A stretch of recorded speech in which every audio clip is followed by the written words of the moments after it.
નમસ્કાર વિદ્યાર્થી મિત્રો, હું ચેતન મોડગુજર મીરા એકેડમીમાં આપનું હાર્દિક સ્વાગત કરું છું. વિદ્યાર્થી મિત્રો, મીરા એકેડમીમાં હાલના સમયમાં જે પણ લેક્ચર્સ તમને ઓનલાઈન એટલે કે અમારા યુટ્યુબ ચેનલ ઉપર જોવા મળે છે તે તમામ વિડીયોઝ અથવા જે લેક્ચર્સ હોય છે તમારી પોલીસ ભરતીને ધ્યાનમાં રાખીને અપલોડ કરવામાં આવે છે. તો અમારું આવી જ ભરતીઓ માટે, આવી પોલીસ ભરતીની દરેક અપડેટ અને અભ્યાસક્રમ એટલે કે તૈયારી કરવા માટે તમારે અમારું જે મીરા એકેડમી છે તેને જે ચેનલ છે તેને સબસ્ક્રાઇબ કરો, અમારા વિડીયોને લાઈક કરો. તો ફરીથી આજે આપણે ઇતિહાસનો એક સરસ મજાનો ટોપિક જોઈએ જેનું નામ છે ગુપ્ત યુગ. તો ગુપ્ત યુગ તરફ વધીએ તો કે સર, જે ગુપ્ત યુગ છે, ગુપ્ત યુગને જાણવાના કયા કયા સ્ત્રોતો છે? તો કે ગુપ્ત યુગ વિશે માહિતી મને શેમાંથી મળી શકે? તો ગુપ્ત યુગની માહિતી મેળવવા માટે સૌથી પહેલા આની જે માહિતી છે આપણને ગુપ્ત યુગ વિશેની માહિતી આપણને એક તો પુરાતત્વીય સ્ત્રોતમાંથી મળે છે. પછી વિદેશી યાત્રીઓનું વિવરણ, અને જે ત્રીજા નંબરે આવે છે સાહિત્યને આધારે. કોના આધારે? સાહિત્ય. તો ચલો જોઈએ. તો ગુપ્ત યુગ વિશેની જાણકારી પુરાતત્વીય સ્ત્રોતોમાંથી મળે છે. વિદેશી યાત્રીઓ જ્યારે ભારતમાં યાત્રા દરમિયાન આવે તો તેમની યાત્રાનું શું કરતા હોય? વિવરણ એક પુસ્તકમાં કરતા હોય. તેનામાંથી આપણને મળે છે સાહિત્ય. સાહિત્ય એટલે કે આપણા જ દેશમાં એટલે કે ભારતમાં રહેનારા જે કવિઓ હોય છે તે કવિઓ પોતાનું શું કરતા હોય? વિવરણ કરતા હોય, અને તે શું બની જાય? સાહિત્ય બની જાય. તો ચલો જોઈએ. તો પહેલો છે આપણો સાહિત્યિક સ્ત્રોત. કયો છે? સાહિત્ય. તો કે કયા કયા સાહિત્ય? આ સાહિત્યમાંથી તમને ગુપ્ત યુગ વિશેની જાણકારી મળે. તો સાહિત્ય ધ્યાનમાં રાખજો, તમને ગુજરાત પોલીસમાં સીધો MCQ પૂછાઈ શકે. તો કે દેવી ચંદ્રગુપ્ત નું જે સાહિત્ય છે એની રચના કોના દ્વારા કરવામાં આવે છે? તો કે વિશાખા દત્ત. જેમ કે અહીંયા જોઈએ, જે વિશાખા દત્તનું છે જે નાટક છે કયું છે? દેવી ચંદ્રગુપ્તમ. કોનું? દેવી ચંદ્રગુપ્તમાંથી આપણને શેની જાણકારી મળે છે? ગુપ્ત શાસક. કયા ગુપ્ત શાસક વિશે? અહીંયા રામગુપ્ત, ચંદ્રગુપ્ત દ્વિતીયની આપણને શું મળે છે? જાણકારી મળે છે. શું યાદ રાખવાનું વિદ્યાર્થી મિત્રો? દેવી ચંદ્રગુપ્તમાંથી આપણને કયા ગુપ્ત શાસકોની જાણકારી મળે. પણ કયા ગુપ્ત શાસકો? ચંદ્રગુપ્ત દ્વિતીય અને રામગુપ્ત. ચંદ્રગુપ્ત દ્વિતીય અને રામગુપ્તને મળે છે. અને હજુ એ યાદ રાખો તો કે વિશાખા દત્તનું જે નાટક છે કયું છે? દેવી ચંદ્રગુપ્તમ છે. કાલિદાસ, મહાકવિ કાલિદાસની રચનાઓ કઈ છે? ઋતુસંહાર છે, માલવિકાગ્નિ મિત્રમ, અભિજ્ઞાન શાકુંતલમ, કુમાર સંભવમ, મેઘદૂતમ તથા સુભદ્ર રચિત મુચ્છકટિકમ તેમજ વાત્સાયન રચિત કામસૂત્રમાંથી પણ જાણકારી મળે છે. ગુપ્ત વંશની જાણકારી અથવા તો તમને સીધો MCQ એવું પૂછાઈ ગયે કે મહાકવિ કાલિદાસની રચનાઓ કઈ છે? ઋતુસંહાર છે, માલવિકાગ્નિ મિત્રમ છે, અભિજ્ઞાન શાકુંતલમ, કુમાર સંભવમ, મેઘદૂત. આ કોની રચનાઓ? મહાકવિ કાલિદાસ, કે જેના સાહિત્યમાંથી આપણને કોની જાણકારી મળે? ગુપ્ત વંશની. હવે જોઈએ, જે શુદ્રક હતા, શુદ્રકે પણ એક રચ્યું. શુદ્રકનું શું છે? મુચ્છકટિકમ. શુદ્રકની રચના કઈ છે? મુચ્છકટિકમમાંથી. અને જે વાત્સાયન છે તેનામાં કયું છે? વાત્સાયન રચિત કયું છે? કામસૂત્ર. આમાંથી સીધા MCQ પૂછે તો કે વાત્સાયન દ્વારા શેની રચના કરવામાં આવી છે? તો કે કામસૂત્રની રચના કરવામાં આવેલ છે. આગળ જઈએ. હવે પહેલો સાહિત્ય સ્ત્રોત હતો કયો હતો? આપણો સાહિત્યિક સ્ત્રોત હતો. બીજો આપણો આવે છે પુરાતત્વીય સ્ત્રોત. તો કે કયા કયા પુરાતત્વો મળે છે? તો જોઈએ, પુરાતત્વમાં આપણે જોઈએ તો અભિલેખો છે, સિક્કાઓ છે અને સ્મારકો માંથી પણ આપણને ગુપ્ત વંશનો શું મળે છે? ઇતિહાસ જાણવા મળે છે. ગુપ્ત વંશનો ઇતિહાસ પણ શું મળે છે ત્યારે? જાણવા. તો પહેલો લઈએ, જે સમુદ્રગુપ્ત હતા, સમુદ્રગુપ્ત રાજાએ કયો હતો? પ્રયાગ પ્રશસ્તિ અભિલેખ. વિદ્યાર્થી મિત્રો, આમાંથી સીધો MCQ પૂછાય તો કે જે સમુદ્રગુપ્ત છે તેના કયા અભિલેખ છે? સમુદ્રગુપ્તનો કયો અભિલેખ છે? તો કે પ્રયાગ પ્રશસ્તિ અભિલેખ. એટલે કે પ્રયાગ પ્રશસ્તિ અભિલેખમાંથી આપણને કયા રાજાની જાણકારી મળે? તો કે સમુદ્રગુપ્ત. અને કયા વંશનો? ગુપ્ત વંશનો છે. સ્કંદગુપ્તના ભીતરી અભિલેખ. સ્કંદગુપ્તનો કયો? ભીતરી અભિલેખ છે.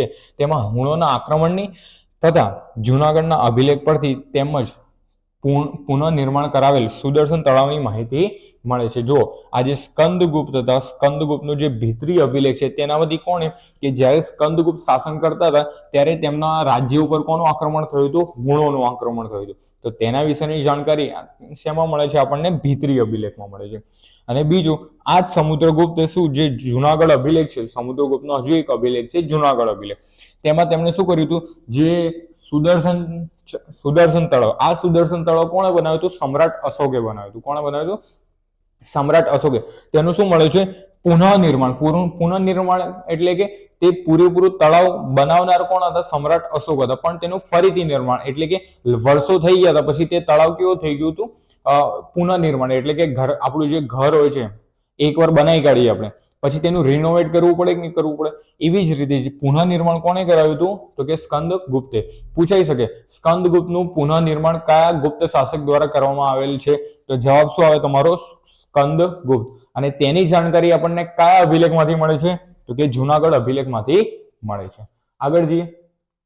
હવે જે સુવર્ણના સિક્કાઓ એટલે કે ગુપ્તકાલીન સુવર્ણ એટલે કે સોનાના સિક્કાઓમાંથી પણ મોટો જથ્થો આપણને ક્યાંથી મળી આવે છે? રાજસ્થાનના બાયાથી મળી આવે છે. રાજસ્થાનમાં બાયાના નામની એક જગ્યા છે, ત્યાંથી આપણને શું મળી આવેલ? સુવર્ણના સિક્કાઓ એટલે કે ખૂબ જ વધારે પ્રમાણમાં સોનાના સિક્કા મળી આવેલ છે. મંદિરોમાં તીગવાનું મંદિર, જે મંદિરોની વાત કરવામાં આવે, તીગવાનું મંદિર જે ક્યાં આવેલ છે? જબલપુર મધ્યપ્રદેશમાં. પછી ભૂમરાનું શિવનું મંદિર જે મધ્યપ્રદેશમાં આવેલ છે. નચના કુઠારનું મંદિર જે મધ્યપ્રદેશમાં આવેલ છે. ભીતરગામનું મંદિર જે ક્યાં આવેલ છે? ઉત્તર પ્રદેશ વગેરે કેવા છે? ઉલ્લેખનીય છે. અજંતા અને બાઘ ગુફાઓમાંથી પણ આપણને ચિત્રગુપ્તકાલીન હતા એટલે કે અજંતાની જે ગુફાઓ હતી તેમાં પણ જે બાઘ ચિત્રો હતા તે કોને કારણે હતા? ગુપ્તકાળના હતા. કયા હતા? ગુપ્તકાળના હતા. આગળ જઈએ તો કયા કયા વિદેશી યાત્રીઓ ભારતમાં આવ્યા હતા? તો પહેલું જોઈએ તો ફાહિયાન આવ્યો હતો. શું આવ્યો હતો? ફાહિયાન. ફાહિયાન કેવો હતો? ચીની યાત્રી હતો. કયો હતો? ચીની યાત્રી. ગુપ્તકાળના કયા રાજાના સમયમાં આવ્યો હતો? તો કે ચંદ્રગુપ્ત દ્વિતીયના સમયમાં તે ક્યાં આવ્યો હતો? ભારત આવ્યો હતો. ક્યાં આવ્યો હતો? ભારત આવ્યો હતો. અને તેમણે પોતાનું જે ફાહિયાન હતું કોનું વર્ણન કર્યું હતું? મધ્યપ્રદેશનું. કયું? એટલે કે હાલના સમયમાં જે મધ્યપ્રદેશનો જે ભાગ છે તેનું વર્ણન કોણે કર્યું હતું? ફાહિયાને કર્યું હતું. આગળ જઈએ. હ્યુએનસંગ. હ્યુએનસંગ એ કોના સમયમાં આવ્યો હતો? કુમારગુપ્ત પ્રથમના સમયમાં. કોના સમયમાં? કુમારગુપ્ત પ્રથમ હતા તેના સમયમાં કોણ હતા? હ્યુએનસંગ આવ્યા હતા. આ ઉપરાંત બુદ્ધગુપ્ત, નરસિંહગુપ્ત વગેરેની પણ માહિતી મળી આવે છે. વિવરણ પરથી કુમારગુપ્તે નાલંદા સ્થાપના કરાવી હોવાની માહિતી મળી. જે નાલંદા વિશ્વવિદ્યાલય હતી તેની સ્થાપના કોણે કરી હતી? કુમારગુપ્તે કરી હતી. એમસીક્યુ કેવું પૂછાય? તો કે ફાહિયાન ચીની યાત્રી હતો. કયા ગુપ્ત શાસકના સમયમાં તે ભારત આવ્યો હતો? તો કે ચંદ્રગુપ્ત દ્વિતીયના સમયમાં આવ્યા હતા. પછી હ્યુએનસંગ વિશે પૂછાય. કયા રાજાની જાણકારી મળે આપણને? કુમારગુપ્તની. અને બીજો એમસીક્યુ એ બની શકે તમારો તો કે આજે કુમારગુપ્ત પ્રથમ છે તેમણે કોની સ્થાપના કરી હતી? નાલંદા વિશ્વવિદ્યાલયની સ્થાપના કરી હતી. હવે આગળ જઈએ. જે ગુપ્ત વંશનો આપણને જાણકારી મળી, હવે તેનો ઉદય કઈ રીતે થયો હતો તેને જોઈએ આપણે. તો જે ગુપ્ત વંશના સ્થાપક એટલે કે ગુપ્ત વંશની સ્થાપના કોના દ્વારા કરવામાં આવી હતી? સ્ત્રીગુપ્ત. કોના હતા? સ્ત્રીગુપ્ત. સ્ત્રીગુપ્તે કોને કરી હતી? ગુપ્ત વંશની સ્થાપના કરી હતી. અને તેમણે એક બિરુદ ધારણ કર્યું હતું. તે બિરુદ કયું હતું? મહારાજ હતું. કયું હતું? મહારાજનું બિરુદ ધારણ કર્યું હતું. આમાંથી એમસીક્યુ શું બનાવી શકે? તો કે ગુપ્ત વંશના સ્થાપક કોણ હતા? તો કે આપણે કહી શકીએ સ્ત્રીગુપ્ત હતા. આગળ જઈએ. આ જે ગુપ્ત વંશના શાસક સ્ત્રીગુપ્ત હતા તેમનો પુત્ર હતો. કોણ હતો? ઘટોત્કચ હતો. કોણ હતો? ઘટોત્કચ હતા. ઘટોત્કચે પણ પિતાની માફક મહારાજનું બિરુદ ધારણ કર્યું હતું. શ્રીગુપ્તે કોનું? મહારાજનું. અને તેમના જે પુત્ર હતા ઘટોત્કચે પણ કોનું બિરુદ ધારણ કર્યું હતું? મહારાજનું. તેમના પુત્ર એટલે કે આ જે ઘટોત્કચ છે તેમનો પુત્ર ચંદ્રગુપ્ત પ્રથમ છે. કોણ છે? ચંદ્રગુપ્ત પ્રથમ છે. તેમણે શું કર્યું હતું? ગુપ્ત સામ્રાજ્યનો પ્રસાર કર્યો હતો. એટલે કે તેમના સમયમાં જે ગુપ્ત સામ્રાજ્ય હતું સૌથી વધારે પ્રમાણમાં શું થયું હતું? પસરેલું હતું. ચંદ્રગુપ્ત પોતાના રાજ્યનો વિસ્તાર અલ્હાબાદ સુધી કર્યો હતો. ક્યાં સુધી કર્યો હતો? અલ્હાબાદ સુધી કર્યો હતો. અને ચંદ્રગુપ્ત પ્રથમે પૂછવામાં આવે કયું બિરુદ ધારણ કર્યું હતું? મહારાજનું. કયું બિરુદ ધારણ કર્યું હતું? તેમણે મહારાજનું બિરુદ ધારણ કર્યું હતું. આમાંથી જો કયા એમસીક્યુ પૂછાઈ શકે હું તમને કહી દઉં તો કે જે ગુપ્ત વંશના સ્થાપક કોણ હતા? શ્રીગુપ્ત હતા. શ્રીગુપ્તે શેનું બિરુદ ધારણ કર્યું હતું? મહારાજનું. પછી એવો એમસીક્યુ પૂછાઈ શકે ચંદ્રગુપ્ત શ્રીગુપ્ત ના પુત્ર કોણ હતા? ઘટોત્કચ. અને ઘટોત્કચના પુત્ર કોણ હતા? ચંદ્રગુપ્ત પ્રથમ. અને ચંદ્રગુપ્ત પ્રથમે કયું બિરુદ ધારણ કર્યું હતું? મહારાજનું બિરુદ ધારણ કર્યું હતું. હવે જોઈએ ચંદ્રગુપ્ત પ્રથમ વિશે આપણે જાણકારી જોઈએ તો કે જે ચંદ્રગુપ્ત પ્રથમ હતો પહેલા તો કયા વર્ષના દરમિયાન શાસન કર્યું હતું? ઈસવીસન 320 થી શાસન કરવાનું શરૂ કર્યું હતું અને 335 સુધી 335 સુધી સોરી. ચલો જોઈએ. તો કે ગુપ્ત વંશના રાજા ઘટોત્કચના અવસાન બાદ તેમનો પુત્ર ચંદ્રગુપ્ત પ્રથમ મગધની ગાદી ઉપર આવ્યો હતો. ચંદ્રગુપ્ત પ્રથમ લીછવી રાજાઓ સાથે કૌટુંબિક સંબંધોને લીધે ઉત્તર ભારતમાં તેનો વિસ્તાર કરવામાં શું મળી ગઈ હતી? મદદ. કઈ રીતે તેમણે સંબંધ, કૌટુંબિક સંબંધ? તો કે જે લીછવીના રાજકુમારી હતા, રાજકુમારી કોણ હતા? કુમારા દેવી. કુમાર દેવી સાથે તેમણે શું કર્યા હતા? લગ્ન. એટલે કે ચંદ્રગુપ્ત પ્રથમ હતા, તેમના લગ્ન કોની સાથે કરવામાં આવ્યા હતા? કુમારા દેવી. અને આ કુમાર દેવી ક્યાંના હતા? લીછવીના હતા. ક્યાંના હતા? લીછવીના રાજકુમારી હતા. પોતાની સત્તા અને પ્રતિષ્ઠાની પ્રતીતિ કરવા સોનાના સિક્કા તેમણે શું બહાર પાડ્યા હતા? બહાર પાડ્યા હતા. એવું પૂછવામાં આવે કયા ગુપ્ત શાસકે સોનાના સિક્કા બહાર પાડ્યા હતા? તો કોણ હતા તે? ચંદ્રગુપ્ત પ્રથમ હતા. ઈસવીસન 319 થી 20 થી ગુપ્ત વંશની શરૂઆત કરી હતી. તેમણે પોતે લોકો યાદ રાખે, એટલે કે ચંદ્રગુપ્ત પ્રથમને ઇતિહાસમાં યાદ રાખે તેને માટે ચંદ્રગુપ્ત પ્રથમે શેની શરૂઆત કરી હતી? ગુપ્ત સંવતની. શેની?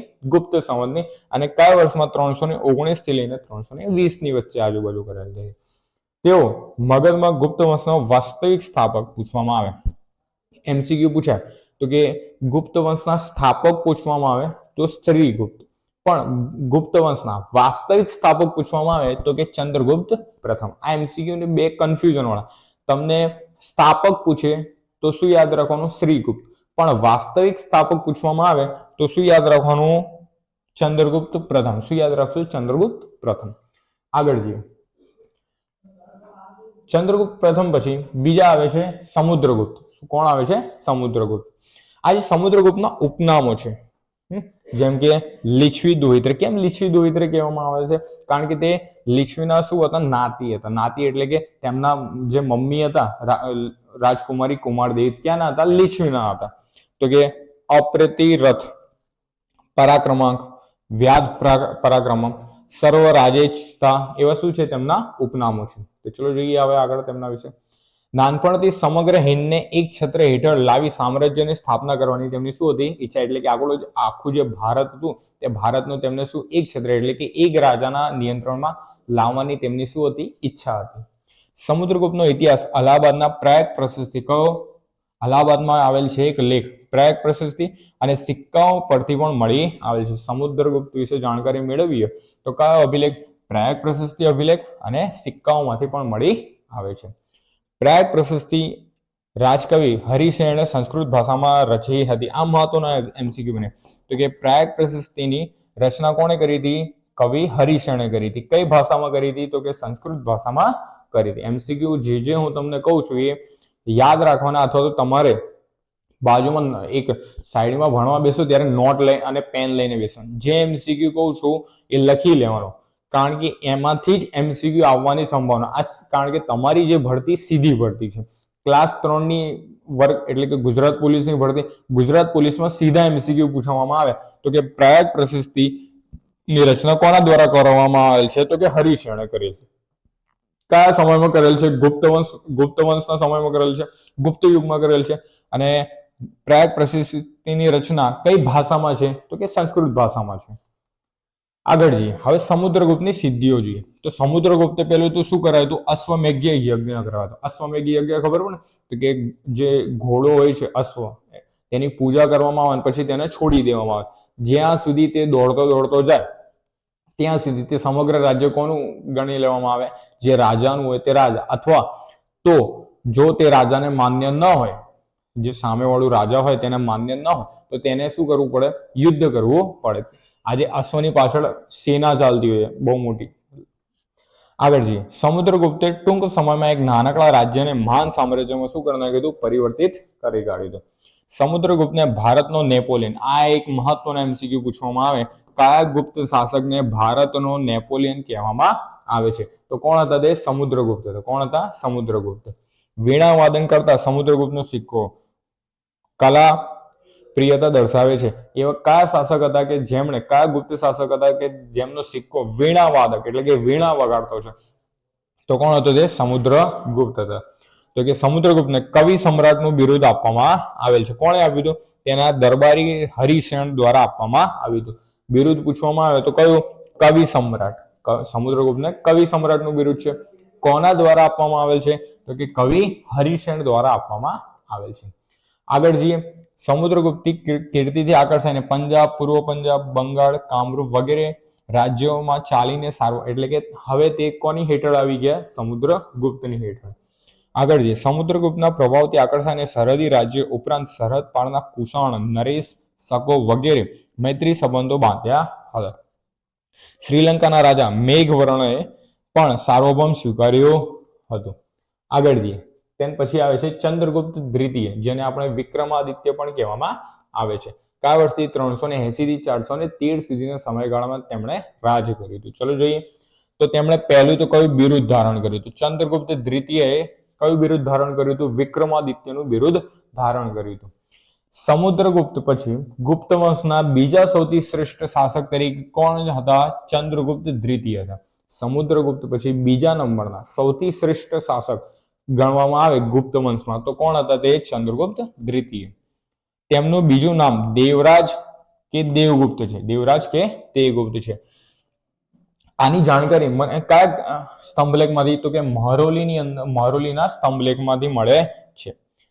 ગુજરાત, સૌરાષ્ટ્ર, પશ્ચિમ માળવા, સિંધ અને રાજપૂતાના માંથી શક સતર્પ રાજાઓને તેમણે શું કર્યા હતા? હરાવ્યા હતા, એટલે કે શકોને હરાવ્યા હતા. તેમણે નાગવંશની કન્યા કુબેરના સાથે લગ્ન કર્યા હતા. કોની સાથે? નાગવંશની કન્યા કુબેરના, જેનાથી તેમને પ્રાપ્ય થયેલી પુત્રીના લગ્ન વાકાટક વંશના રાજા રુદ્રસેન સાથે કરવામાં આવ્યા હતા. આગળ જઈએ. શકો ઉપર વિજય મેળવ્યો હતો. કોના ઉપર વિજય મેળવ્યો હતો એવું પૂછવામાં આવે. કયા ગુપ્ત શાસકે શકો ઉપર વિજય મેળવ્યો હતો? તો કે ચંદ્રગુપ્ત દ્વિતીય. હવે શકો ઉપર વિજય મેળવ્યો, જેને કારણે તેમને હજુ એક નામ બિરુદ મળ્યું હતું, સકારી અથવા તો સાહસાંગ. સકારી અથવા તો સાહસાંગ નું શું મળ્યું હતું? બિરુદ મેળવ્યા હતા. ગુજરાત અને સૌરાષ્ટ્રના સમુદ્ર પ્રદેશો તથા પશ્ચિમ કાંઠે આવેલા સુપારક અને ભૃગુ કચ્છના બંદરો સ્વહસ્તક કર્યા હતા, એટલે કે પોતાની હેઠળ આવી ગયા. મહરોલીના વિજય સ્તંભ એટલે કે લોહ સ્તંભમાં ચંદ્રગુપ્ત દ્વિતીયએ બંગાળના બળવાખોર રાજ્ય સંઘને હરાવીને માહિતી મળી આવી છે. એટલે કે મહરોલીની અંદર જે વિજય સ્તંભ એટલે કે લોહ સ્તંભ છે, તેમાં ચંદ્રગુપ્ત દ્વિતીયએ કઈ માહિતી આપી? તો કે જે બંગાળમાં જે બળવાખોરો હતા તેમને શું કર્યું હતું? બંગાળમાં જે બળવાખોરો હતા તેમને હરાવ્યા હતા. કોણે હરાવ્યા હતા? ચંદ્રગુપ્ત દ્વિતીય. તેની માહિતી ક્યાંથી મળે છે? આપણને વિજય સ્તંભમાંથી મળે છે. આગળ જઈએ. બસારમાંથી મળેલા સિક્કા અને ચીની પ્રવાસી ફાયન પ્રવાસની નોંધ અનુસાર પ્રારંભિક રાજધાની કઈ હતી? પાટલીપુત્ર હતી. અને પછીથી તેમણે શું બનાવી હતી? ઉજ્જૈન બનાવી હતી. એટલે કે ચંદ્રગુપ્ત દ્વિતીયના સમયમાં બે રાજધાની બની હતી. પહેલી રાજધાની તેમણે કઈ બનાવી હતી? પાટલીપુત્ર. પછી તેમણે તે રાજધાનીને શું કરી નાખી? સ્થળાંતરિત. હવે પાટલીપુત્ર રાજધાની રહી નહીં. તો કે હવે શું બની? રાજધાની ઉજ્જૈન બની. શું બની? ઉજ્જૈન બની. ચંદ્રગુપ્ત દ્વિતીયના સમયે પાટલીપુત્ર અને ઉજ્જૈન વિદ્યાભ્યાસના કેવા હતા? પ્રમુખ કેન્દ્રો હતા. એટલે કે વિદ્યાભ્યાસના સૌથી વધારે પ્રમુખ કેન્દ્રો ગણવામાં આવે તો કયા હતા? એક તો પાટલીપુત્ર અને બીજું કયું હતું? ઉજ્જૈન હતું. ચંદ્રગુપ્ત દ્વિતીયના સમયમાં બ્રાહ્મણ ધર્મ ઉચ્ચ કક્ષાએ હતો. એવું પૂછવામાં આવે કયા ધર્મ ઉચ્ચ કક્ષાએ? તો કે બ્રાહ્મણ ધર્મ.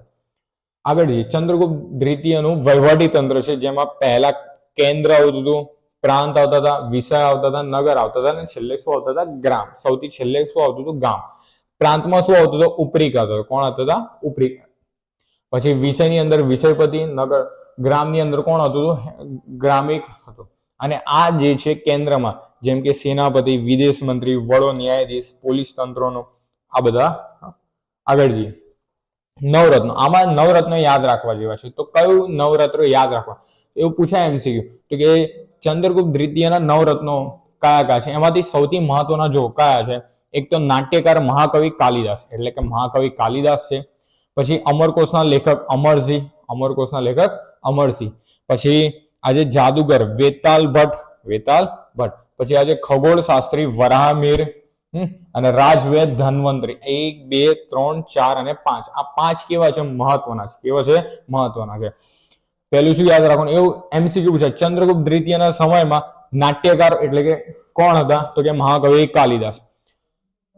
પછી બીજું પૂછાય કે ચંદ્રગુપ્ત દ્વિતીયના દરબાર જે નવરત્નો હતા તેમાં જાદુગર કોણ હતા? વેતાલ ભટ્ટ હતા. કોણ હતા? વેતાલ ભટ્ટ. ખગોળશાસ્ત્રી પૂછાય તો કે વરામીર, અને રાજવેદ પૂછવામાં આવે તો ધન્વંતરી હતા. મહરોલીના વિજય સ્તંભ એટલે કે ચંદ્રગુપ્ત દ્વિતીયના સમયની સર્વશ્રેષ્ઠ ધાતુ કલાનો અને રસાયણ વિદ્યાનો શું છે? તે નમૂનો છે. આગળ જઈએ, ચંદ્રગુપ્ત પછી આવે છે કુમારગુપ્ત આવે છે. કોણ આવે છે? કુમારગુપ્ત. તો કુમારગુપ્ત વિશે જોઈ લઈએ તો કે જે કુમારગુપ્ત છે શાંતિ અને સમૃદ્ધિ જળવાઈ રહી હતી. શાસન વ્યવસ્થા જો બિલસળ અભિલેખ એટલે કે કુમારગુપ્ત વિશે જાણકારી બિલસળ અભિલેખ, પછી મંદસોર અભિલેખ, કરમંડા અભિલેખ પરથી તેમના શાસન વ્યવસ્થાની શું મળે છે? જાણકારી મળે છે. સુવ્યવસ્થિત શાસનનો ઉલ્લેખ મંદસોર એવું પૂછવામાં આવે તો કે કુમારગુપ્તના નો જે ઉલ્લેખ એટલે કે સુવ્યવસ્થિત શાસનનો ઉલ્લેખ શેમાંથી મળે છે? તો કે મંદસોર અભિલેખમાંથી મળે છે. એ મંદસોર અભિલેખ એક પ્રશસ્તિના રૂપે તેની રચના વત્સ ભટ્ટીએ કરી હતી. આજે મંદસોર અભિલેખની રચના કોના દ્વારા કરવામાં આવેલ છે? તો કે વત્સ ભટ્ટી દ્વારા કરવામાં આવેલ છે. હવે આજે સામ્રાજ્યના એકમો તો ભુક્તિ એટલે કે રાજ્ય, પહેલા રાજ્ય અથવા પ્રાંત, પછી જિલ્લા આવતા હતા, અને પછી શું આવતા હતા? તાલુકા આવતા હતા. આગળ જઈએ, કુમારગુપ્તે સિક્કા ઉપર ગરુડના સ્થાને મોરની આકૃતિ છપાવી હતી એવું પૂછવામાં આવે. કયા ગુપ્ત શાસકે ગરુડના સ્થાને મોરની આકૃતિ છાપી? સિક્કા ઉપર ગરુડના સ્થાને મોરની આકૃતિ છાપી હતી તો કોણ હતા? તે કુમારગુપ્ત હતા. તેમણે પરભટ્ટાક, મહાધીરાજની જેવા શું ધારણ કર્યા હતા? બિરુદો ધારણ કર્યા હતા. કુમારગુપ્તના સમયમાં નાલંદા વિદ્યાપીઠની શું કરી હતી? સ્થાપના કરવામાં આવી હતી. આગળ જઈએ, આ મહત્વનો કે કયા ગુપ્ત શાસકના સમયમાં નાલંદા વિદ્યાપીઠની સ્થાપના કરવામાં આવી હતી તો કોણ હતા? તે કુમારગુપ્ત હતા. હવે આગળ જઈએ, સ્કંદગુપ્ત. કોણ છે? સ્કંદગુપ્ત.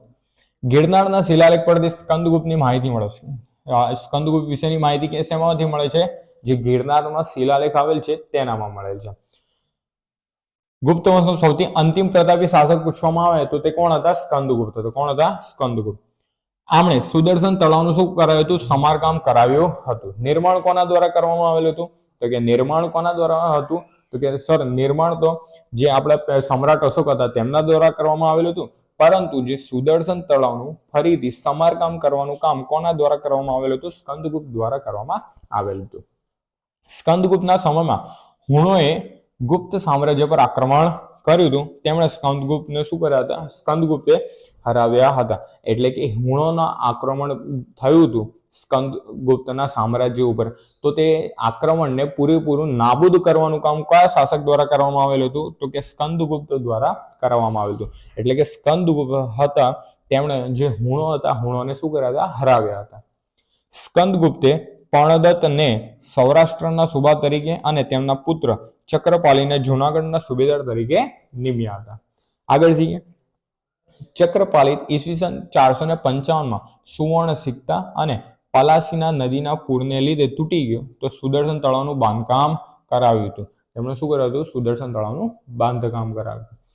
457માં ચક્રપાલીએ સુદર્શન તળાવ પાસે ભગવાન વિષ્ણુનું મંદિર બનાવ્યું હતું. આ મહત્વનું બની શકે તો કે સુદર્શન તળાવની નજીક વિષ્ણુ ભગવાનનું મંદિર કોના દ્વારા બનાવવામાં આવ્યું હતું? ચક્રપાલી દ્વારા બનાવવામાં આવ્યું હતું. ક્યારે બનાવ્યું હતું? ઈસવીસન 457માં. ઓકે, તો વિદ્યાર્થી મિત્રો, આ સાથે જ આપણો ગુપ્ત યુગનો ભાગ 1 પૂરો થાય છે. પાછળના ભાગમાં આપણે ગુપ્ત યુગના સાહિત્યો, જે મહત્વના શિલાલેખો, અભિલેખો, સિક્કાઓ તમામ વિશેની જાણકારી આપણે કોઈ બીજા લેક્ચરમાં જોઈશું. ભાગ 2માં જોઈશું. તો તમને મારો વિડીયો કેવો લાગ્યો? લાઈક કરો, શેર કરો, અને અમારું જે મીરા એકેડમીનું જે ચેનલ છે તેને સબસ્ક્રાઇબ કરો. ફરીથી મળીએ આપણે કોઈ નવા લેક્ચરમાં નવા ટોપિક સાથે. જય હિન્દ, જય ભારત.